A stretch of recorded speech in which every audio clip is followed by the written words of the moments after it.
Eleanor announced she had fallen down the stairs, and the police were on their way. The vile detail was that she delivered the news with a smirk of practiced fragility, loudly informing my husband, James, and the arriving officer that my neglect and the unsafe condition of our home were entirely responsible for her supposed injuries. She was imagining me collapsing in a panic, desperately trying to apologize and offer to sell the house just to make the lawsuit disappear. My hands did not shake. My breathing was even. I just stood and watched the performance, nodding thoughtfully as she spun her web of lies.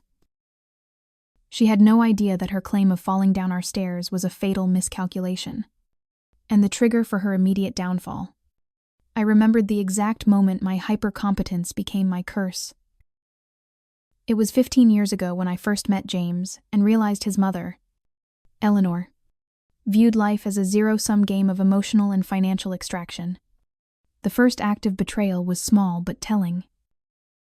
She had needed $5,000 to cover a dubious tax fine and had charmed James into asking me to use the savings I had earmarked for my postgraduate research. She called me her brilliant little scientist and promised she would repay every cent once her paperwork was sorted. The sacrifice felt like a physical wrenching, draining the $23,000 I had painstakingly saved over 4 years of tutoring and part-time jobs. I had given up my dream of finishing my Ph.D. in environmental analysis for her fabricated financial emergency, while I was working 80-hour weeks at the lab and teaching night classes to replenish the research fund. Eleanor was using that exact $23,000 to fly first class to the Maldives with her new, younger boyfriend, telling James that the exotic trip was medically necessary for her stress-related anxiety. She then had the audacity to send me a postcard featuring a beach and a handwritten note mocking my work as obsessive science junk and suggesting I needed a real hobby. She didn't just take my money and my dream. She consumed my sacrifice. She metabolized my pain into her pleasure. She proved she never deserved my trust, only my methodical observation. And for that, there would be no forgiveness. There would only be consequences, documented with the precision of a scientific journal. The next time she needed help, I was ready. It was 4 years ago when she tried to convince James to put her name on the deed of our new house, claiming it was better for estate planning. She was imagining me, the naive daughter-in-law, readily agreeing to the transfer of property. I smiled, praised her smart foresight, and quietly hired a forensic accountant. I never told James, or anyone, that I had saved every single text, email, and notarized receipt documenting the 21 separate occasions Eleanor had tried to borrow money using fraudulent pretexts. This was the foundation of my strategy enduring her pettiness while building an insurmountable archive of her betrayal. My intelligence was not in confronting her. It was in watching her walk into a future I had meticulously documented. The official, uniformed officer, Officer Davis, looked at Eleanor with a mix of concern and skepticism. Eleanor, the consummate actor, winced dramatically while gesturing to a completely innocuous patch of floor near the hallway rug. The floor was slippery. "Officer," Eleanor insisted, her voice trembling just enough to sound fragile, but not enough to sound hysterical. I told Chloe weeks ago that rug was a trip hazard, but she just dismissed me. She has absolutely no time for anything but her dust analysis. She was aiming for the lowest possible common denominator, targeting my respected career as a serious scientific weakness. The officer began to fill out the preliminary incident report, his pen scratching against the paper. The expectation hung heavy in the air: an immediate, invasive investigation, higher insurance premiums, and the total disruption of the domestic peace I had fought so hard to maintain for James. Eleanor believed I would break and immediately offer her a settlement of half the house's equity just to make the report disappear. But my professional dignity was not up for negotiation. Eleanor didn't understand the difference between a hobby and a meticulous scientific discipline. My career was not dust analysis. I was an environmental forensic analyst, and my personal habit, which Eleanor had always mocked as obsessive, was my pollen logbook. For the last 10 years, I had kept a detailed, time-stamped digital ledger of every major pollen event within a 100-mile radius of the house, correlating it with meteorological data and local air quality reports. It was my quiet, unseen weapon. I stepped forward, my voice perfectly flat and steady. Officer, if Eleanor is claiming this injury occurred in this specific spot in the house, then the scene must be preserved for forensic analysis. Correct. Eleanor's smile faltered. She hadn't anticipated an intellectual counterattack. She had expected tears and panic. I continued, turning to the insurance investigator who had quietly arrived with the officer. I also believe the insurance adjuster should document all physical evidence on the clothing Eleanor is currently wearing. Any material evidence from the supposed fall would be present, wouldn't it? I waited patiently while the insurance investigator, a woman named Ms. Ramirez, looked confused but professionally obliged. Ms.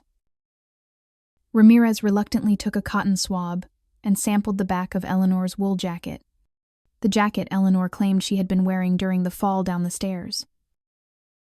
Eleanor was absolutely paralyzed, unable to retract her statement without admitting she had just lied to an officer. The twist was swift and surgical. 2 hours later, Ms.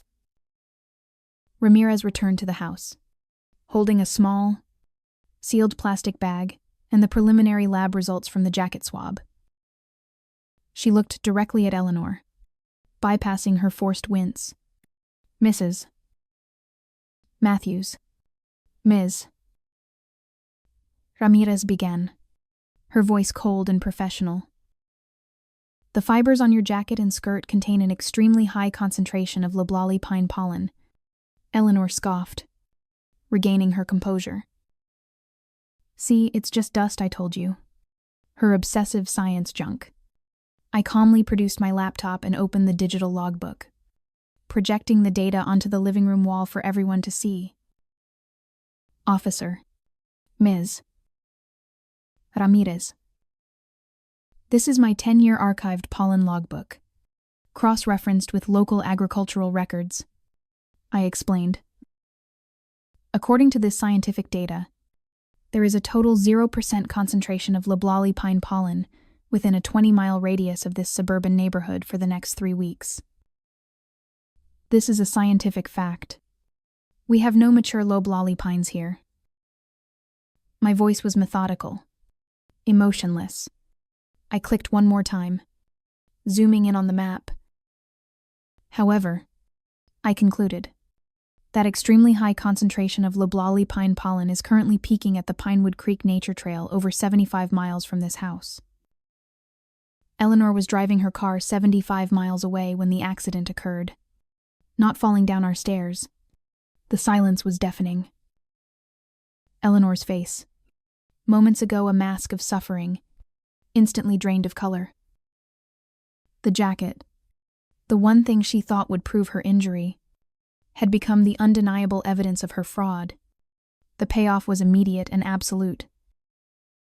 Officer Davis closed his notebook and looked directly at Eleanor, his tone shifting from polite concern to stern authority. Mrs. Matthews, filing a false report to manipulate an insurance claim is a felony offense, he stated. The accident occurred 75 miles away, outside of my jurisdiction, but I am formally issuing a criminal citation for filing a false report with the intention to defraud. You will be hearing from the district attorney's office. Eleanor stumbled backward, momentarily losing her composure and staring at the scientific data projected on the wall. The useless hobby she had mocked for years had just exposed her lie and put her in legal jeopardy. James, who had been watching the scientific presentation, slowly sank into a chair, the full weight of his mother's calculated dishonesty finally crushing him. Eleanor was publicly humiliated by her own chosen weapon. her lie, which I then dissected with cold, hard science. The house was safe. Eleanor's humiliation and the threat of a felony charge were immediately unbearable. Her narcissistic rage would demand an equal, but more targeted, retaliation. She would realize that my science was my ultimate source of power and dignity. She would escalate the conflict from attacking my home to attacking my reputation and my career. The sound of the mailbox slot opening and closing rapidly became the new soundtrack to Eleanor's cold, vindictive rage. Her attempt to extort the house equity through insurance fraud had failed disastrously, ending with a criminal citation. The shock had lasted less than a day. Now, fueled by humiliation, she was shifting her focus entirely, targeting my professional dignity, the one thing she knew I had worked a lifetime to build. She couldn't touch my science, so she was going to attack my reputation. I remembered the brutal clarity of that focus 20 years ago when I decided to pursue environmental forensics. It was the year my grandfather, an earnest amateur ornithologist, had lost his entire life savings to a predatory investment scheme orchestrated by a smooth-talking businessman. He was convinced by the man's polite words and promises, ignoring his own meticulous ledgers. He lost $90,000. The sacrifice was his health, suffering a silent, debilitating stroke a week after the final transfer. While my grandfather was lying in a hospital bed, barely able to speak, fighting for his life and dignity, the businessman who defrauded him was hosting a lavish yacht party, using the $90,000 from my grandfather's pension fund. The irony was a razor blade my grandfather had spent 30 years observing and cataloging the subtle, methodical patterns of nature, only to be destroyed by the simple, predictable greed of a human predator. It was this vile contrast that solidified my resolve. I decided then that I would dedicate my life not just to science, but to irrefutable evidence, becoming an archivist of receipts, digital trails, and objective truths. I learned to anticipate the predator's moves. I learned to endure the pain of betrayal while quietly gathering the proof. 4 months ago, after Eleanor had moved in, I set my first professional trap. I knew she was secretly monitoring my work email from the shared desktop, searching for weaknesses. I created a draft of a major federal research proposal, a multi-million-dollar contract I was truly bidding for, but I deliberately inserted a single, easily debunkable scientific claim at its core. This was my digital bait. I named the file DRAFTWEAKCONCEPTIGNORE and saved it in an obvious folder. I then spent 3 meticulous weeks applying a unique, subtle digital watermark to the draft file. This watermark would not be visible on a screen or a printed page, but would be instantly detectable by my forensic software if the document was scanned or photographed. This was my leverage, a seemingly weak, unimportant document, primed to become a traceable beacon. The attack was a massive, arrogant volley of psychological warfare. Eleanor somehow gained access to my work-specific, high-quality printer and printed the bait draft. But she didn't just print one copy. She printed 150 separate copies of the deliberately flawed proposal. She then drove to the city, hand-addressed each envelope, and mailed the 150 documents to every single member of the National Environmental Forensics Board, to every single potential funding partner, and to all 3 of my corporate rivals. The expectation was total annihilation. The documents were sent anonymously, but Eleanor had scrawled vile, personal attacks on each copy with a cheap red pen. Chloe's methods are obsolete. This is the work of a senile old woman, and she is mentally unstable and prone to hallucinations. She was using the exact insults she received in Part 1, senile and old, and turning them against me. A mass mailing of anonymous, hostile, and scientifically questionable documents looked like a clear, career-ending act of desperation. My board, comprised of serious, cautious professionals, immediately called an emergency virtual meeting. The prospect of professional suspension, of having my career shut down, felt like the ultimate, final theft of my dignity. I logged into the virtual board meeting from my home office, my back straight, my expression unreadable.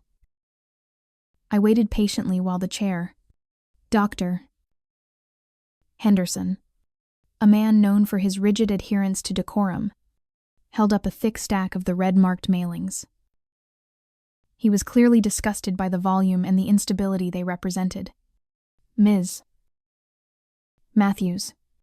Dr. Henderson said formally, his voice heavy with disappointment. We have received an unprecedented volume of anonymous correspondence regarding your draft proposal. The tone and volume of these mailings are highly unprofessional and suggest an internal security failure.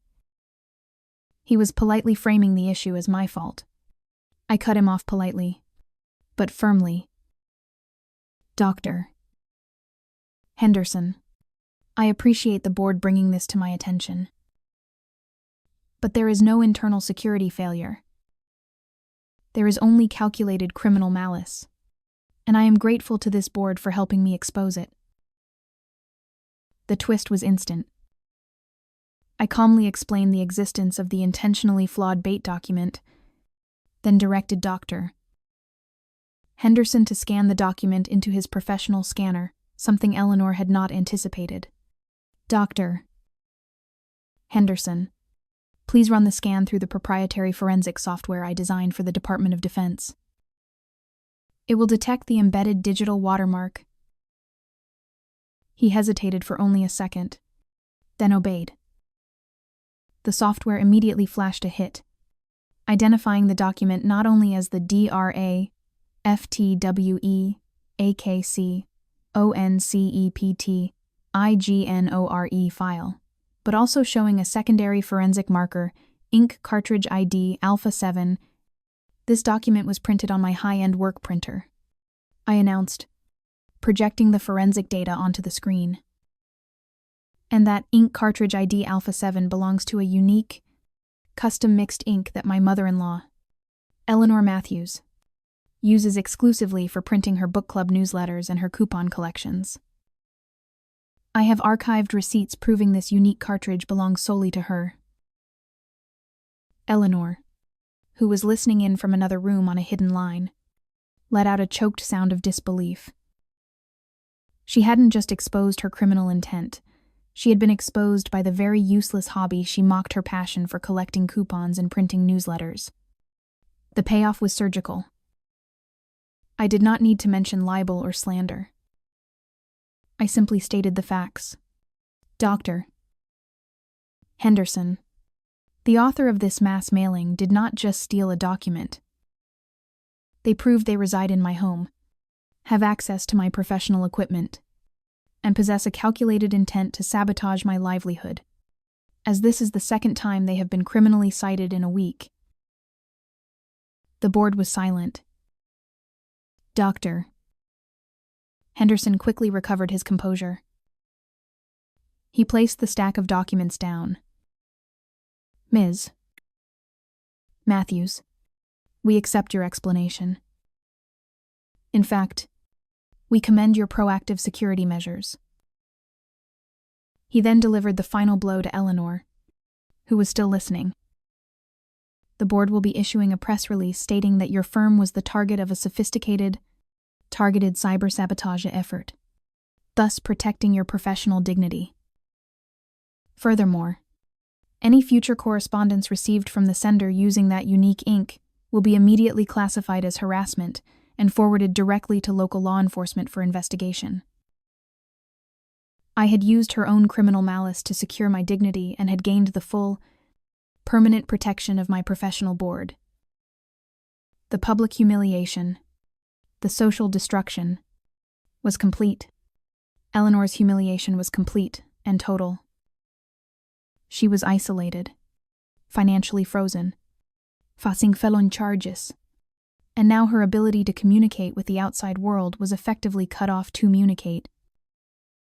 Her only remaining move, driven by pure, unbound narcissistic rage, would be to escalate the conflict to a physical level, destroying the source of my quiet competence, the peace and sanctity of my home. The sound of shattering wood was quickly followed by the enraged, high-pitched scream of a woman completely losing control. Eleanor had crossed the line. The restraining order, which I had secured after the professional board meeting, was nothing more than another rule for her to arrogantly violate. Her previous attacks had been calculated insurance fraud, libel, but this was pure, unbound, narcissistic rage, an attempt to destroy the physical space where I conducted my quiet, useless work. She was assaulting the very sanctuary of my sanity. I remembered the quiet, agonizing cost of enduring her presence when she first moved in. I was trying to protect James from the impossible choice between his wife and his mother. The sacrifice was my mental health. I lost 8 full months of restorative sleep, constantly tense, constantly anticipating the next lie, the next passive-aggressive comment, the next financial demand. This chronic state of anxiety blurred my focus, diminished my capacity for joy, and turned my sanctuary, my home, into a permanent, high-alert prison. The deception was her constant, manipulative refrain to James. Your wife is so strong. She hardly notices me. She's so busy with her boring job. While I was drinking medicinal tea and using meditation apps just to reclaim 5 hours of restless sleep, enduring the deep mental fatigue, Eleanor was using my exhaustion as a cover. She was secretly downloading and searching through James's tax documents and legal papers, looking for any loophole she could exploit to gain control of our financial assets. She mistook my endurance for weakness and my compassion for stupidity, believing I was too tired to notice her digital pilfering. The contrast was devastating. I was sacrificing my mind for peace, and she was sacrificing the truth for profit. The moment the restraining order was issued, I knew the physical attack was coming. Eleanor was predictable. She would lash out against the thing that had beaten her objective evidence and my cold, scientific detachment. I wasn't just preparing for a physical attack. I was setting a technological trap. I installed a tiny, unobtrusive, smart speaker, a generic brand in the living room corner, directly above Eleanor's favorite armchair, which she would inevitably retreat to after breaking the order. I set a single, custom command, "Hey Google, record a note for Chloe." The attack was brazen. Eleanor drove back to the house, ignored the restraining order posted on the front door, and found James alone in the kitchen, paralyzed by shame and conflict. She launched a verbal barrage, accusing him of being a spineless weakling for siding with the science woman against his own mother. Then, she walked directly into my home office, grabbed a large, cast-iron fireplace poker, and began smashing the wooden frame of my large, antique research desk, the one piece of furniture that represented my professional legacy. Smash. Smash. She was destroying the physical manifestation of my scientific competence. She thought the damage would be irreparable, and that the noise would be contained. The expectation was total surrender. James was frozen, unable to physically restrain his 70-year-old mother. Eleanor expected me to rush home in a state of panic and exhaustion, see the destruction, and immediately concede. Fine, I'll sell the house. Just leave us alone. She expected to win by pure, brutale exhaustion, forcing me to sacrifice the last of my dignity and peace. I was 20 miles away when James frantically called me. He could barely speak over the sound of the destruction. I remained perfectly calm, my heart not racing. I knew I couldn't risk the situation escalating into a physical confrontation. Instead of calling the police myself, which would have put James in the middle, I used the situational smart logic of the technological trap. I spoke one single sentence into my phone. A calm, A motionless command, while James held the line open and the screaming continued in the background. James. Put your phone on speaker and repeat after me. Hey Google. Record a note for Chloe. End of warning. James. Operating on pure instinct. Obeyed. The simple command, broadcast over the speakerphone and picked up by the hidden smart speaker, activated the device. The twist was complete. The smart speaker immediately began recording the entire scene.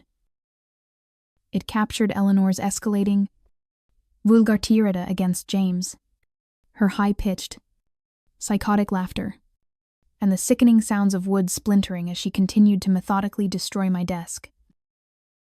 I didn't need to be there. I had the witness. I had the evidence. The payoff was devastatingly intimate. I immediately ended the call with James, downloaded the audio file from the cloud, and sent the crystal clear, unedited, minute-long recording to James's phone with a single text. Listen to your mother. James listened. He listened to the raw, unhinged venom of the woman who had always hidden behind a veil of fragility. He heard the sound of her physical destruction, followed by her manic laughter. The audio was undeniable proof of her mental instability and criminal malice. When I arrived home, the destruction was complete, but Eleanor was gone, having fled immediately. James was sitting silently amidst the wreckage. He didn't look at the splintered wood or the shattered piece. He looked at me, his eyes finally cleared of years of misplaced loyalty. Chloe, he whispered, his voice broken. Call the police. I will press felony vandalism charges. I will testify. I'm done. The audio recording the proof of her rage and destruction had not only exposed Eleanor to the law, but had finally liberated James from the toxic psychological hold she had maintained for decades. Eleanor was now a fugitive, facing a double felony charge, violation of a restraining order, and felony vandalism. Her shame and rage would be amplified by the knowledge that her own son had delivered the final blow.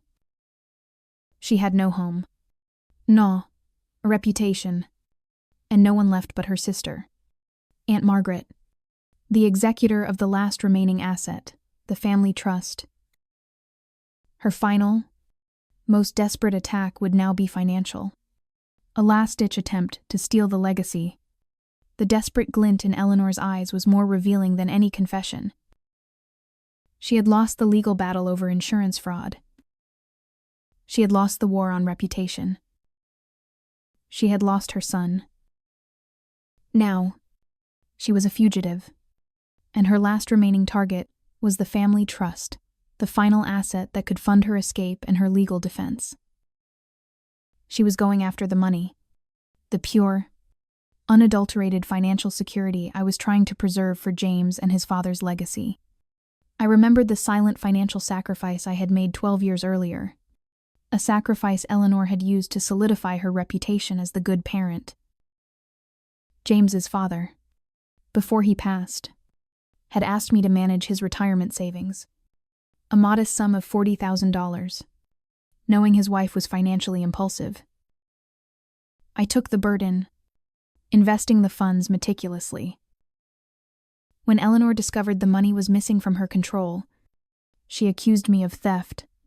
The sacrifice was my financial reputation within the family, enduring her whispers that I was a gold digger who had stolen her inheritance. The vile deception was her performance.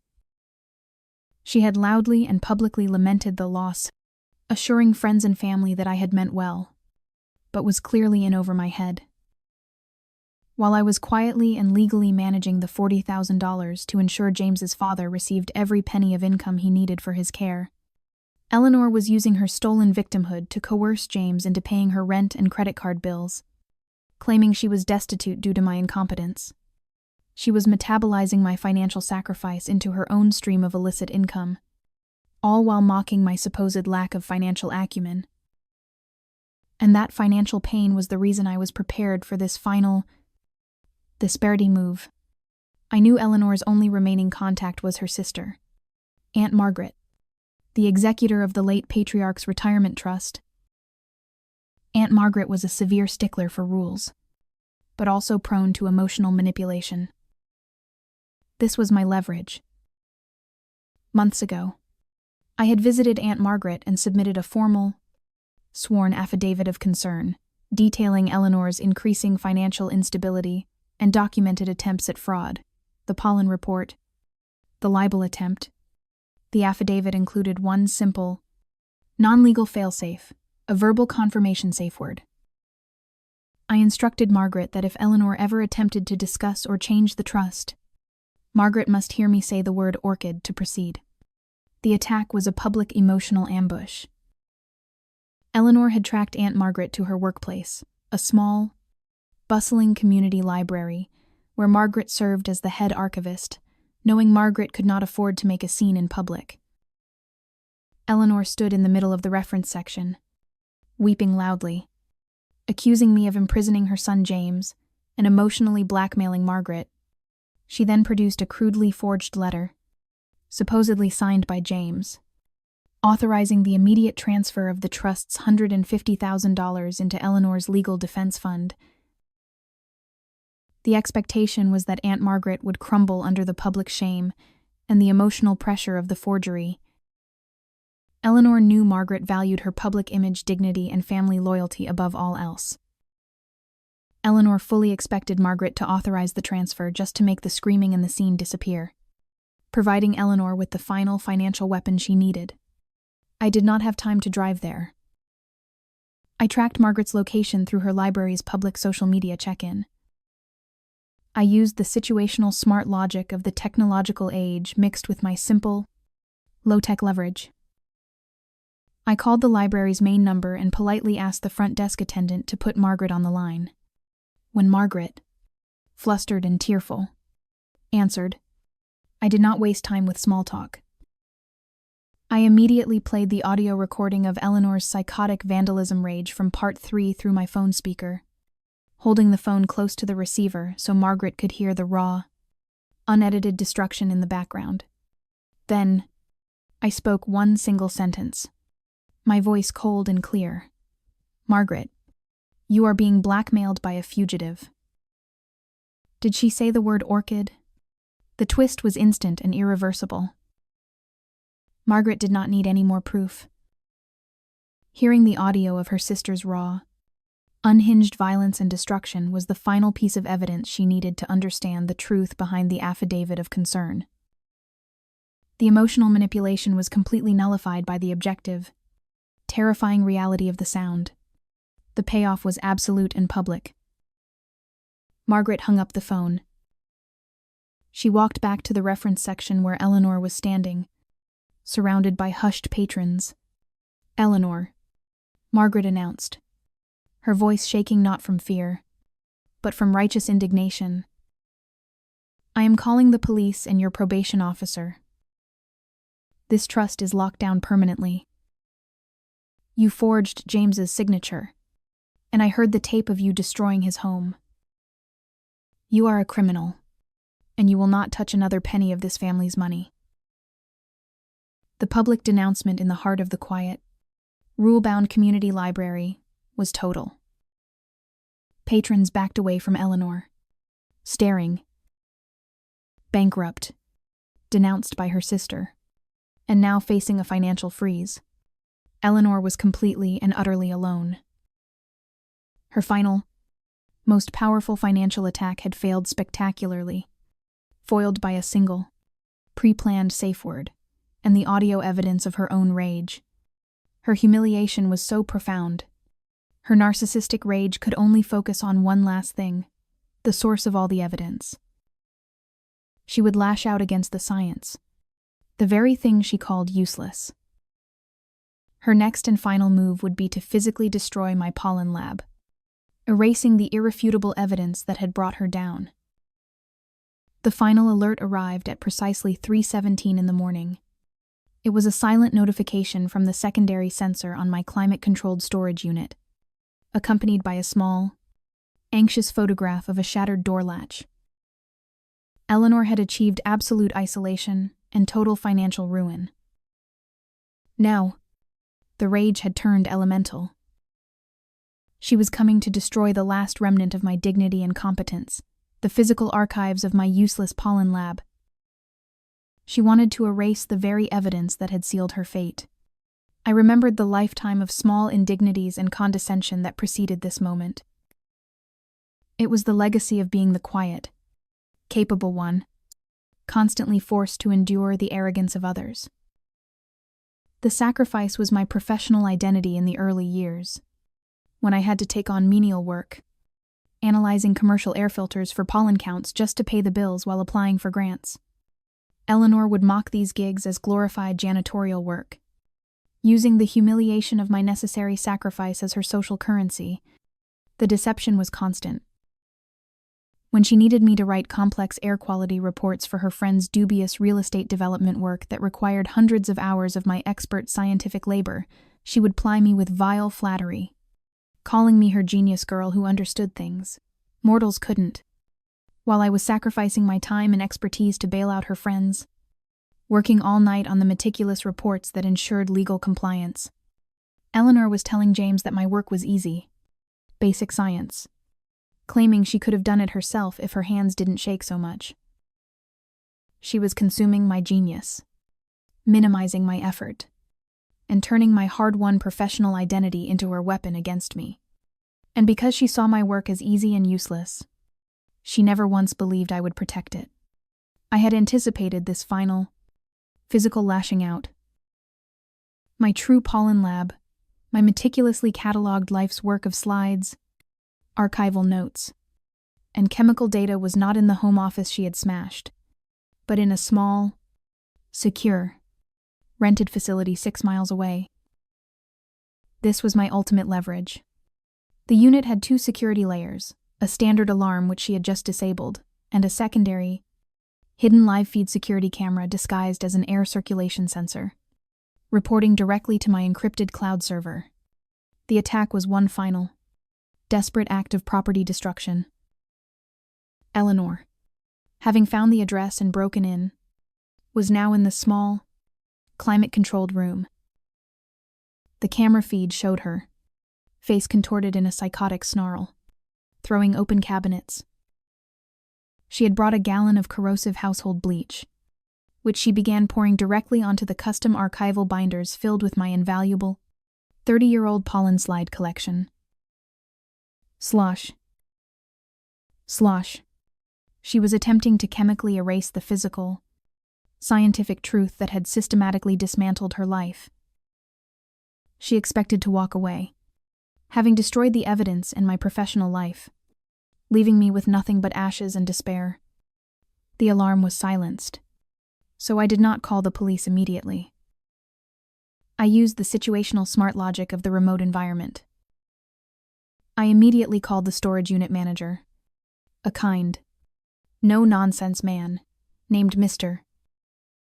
Thompson, who was a longtime friend of James's father. I did not mention Eleanor.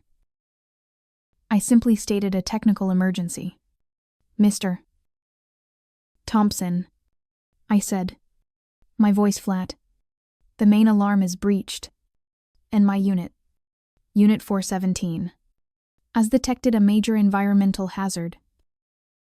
For safety, you must remotely engage the secondary security lock on the roll-up door immediately. The twist was instant. Mr. Thompson, believing he was containing a chemical spill, used his master remote to engage the secondary, heavy-duty deadbolt. Clank. The sound, visible and audible on the live feed camera, echoed through the small unit. Eleanor froze, the bleach bottle, halfway to a cabinet of rare fungal cultures. She spun around, realizing she was trapped. She hadn't just destroyed evidence, she had locked herself into the scene of her crime. The payoff was absolute, permanent, and poetic. The camera feed showed Eleanor's face dissolve from rage into a public meltdown. She screamed at the ceiling, then lunged at the roll-up door, beating it with her fists. The raw, unedited footage of her total psychological collapse being recorded and uploaded in real time. I called the police, then, reporting a break-in and vandalism in progress at Unit 417, adding that the perpetrator was now contained inside the unit. When the officers arrived, they found Eleanor on the floor, weeping and covered in the corrosive bleach she had intended for my archives, the victim of her own chosen weapon. She was arrested on the spot for felony breaking and entering, and felony vandalism. I stood outside the facility 2 hours later, watching the police car drive away, carrying Eleanor toward an absolute and inescapable consequence. My home was safe. My marriage was strong. My reputation was intact, and my life's work, which she had mocked as useless junk, was protected. She had tried to destroy me with her greed and arrogance, but she had only succeeded in creating the perfect, irrefutable archival record of her own destruction. The collateral damage was worth the final, cold, hard truth. I was the smartest person in the room, and I was finally free. If you have ever had your work or your intelligence dismissed by someone who should have celebrated it, how did you find the strength to trust your own competence? Please share your experiences in the comments below. Your story might be exactly what someone else needs to hear today. I stood outside the facility 2 hours later, watching the police car drive away, carrying Eleanor toward an absolute and inescapable consequence. My home was safe. My marriage was strong. My reputation was intact. And my life's work, which she had mocked as useless junk, was protected. She had tried to destroy me with her greed and arrogance, but she had only succeeded in creating the perfect, irrefutable archival record of her own destruction. The collateral damage was worth the final 7. Cold, a hard truth. I was the smartest person in the room, and I was finally free. The quiet of the next few months was profound. James and I rebuilt the smashed desk together, not as an act of repair, but as an act of creation, forging a new foundation for our home. The legal process moved with swift, methodical certainty. The mountain of irrefutable evidence, the pollen report, the unique ink cartridge, the smart speaker audio recording, the affidavit, and the final live feed video of the vandalism made any defense impossible. Eleanor pleaded guilty to the felony charges and was sentenced to a term of supervised confinement, far away from us. Aunt Margaret was named the permanent trustee, ensuring the family legacy was protected from Eleanor's future reach. I returned to my work, not just as an analyst, but as a recognized expert whose unconventional methods had been publicly validated. My useless hobby became my greatest strength. James and I found a peace we hadn't known since Eleanor first entered our lives, a peace built on honesty, mutual respect, and the cold, comforting knowledge that the predator was finally contained. My sacrifice was not in enduring the pain, but in channeling that pain into an unshakable resolve. If you have ever had your work or your intelligence dismissed by someone who should have celebrated it, how did you find the strength to trust your own competence? Please share your experiences in the comments below. Your story might be exactly what someone else needs to hear today. Thank you for witnessing my journey, and remember, the greatest leverage you possess is the truth they refuse to see.